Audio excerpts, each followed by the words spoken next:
नमस्कार, आपण पाहतात चांगलं न्यूज। माऊलींच्या पालखी सोहळ्यात सातारा पोलिसांनी आज वारकऱ्यांच्या वेशात 14 चोरट्यांवर कारवाई केली। विठ्ठल माझा उभा विठेवरी, भोळ्या वारकऱ्यांच्या रक्षणासाठी आम्ही रस्त्यावरी।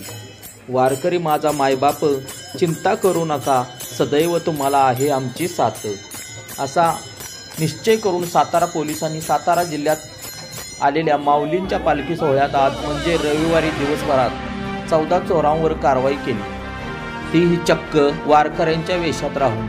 साताऱ्याचे पोलीस अधीक्षक समीर शेख हे त्यांच्या पत्नीसह पारंपरिक वारकरी वेशात आज माऊलींच्या पालखी सोहळ्यात सहभागी झाले होते।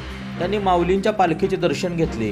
त्यांचा हा व्हिडिओ सर्वत्र व्हायरल होत असताना वारकऱ्यांच्या वेशातील त्यांच्या पोलीस पथकाने तब्बल 14 खिसे कापूंवर मोबाईल चोरट्यांवर आज कारवाई केली। भोळ्या वारकऱ्यांच्या रक्षणासाठी आम्ही सदैव तत्पर असल्याचे पोलीस विभागाने या माध्यमातून दाखवून दिले आहे।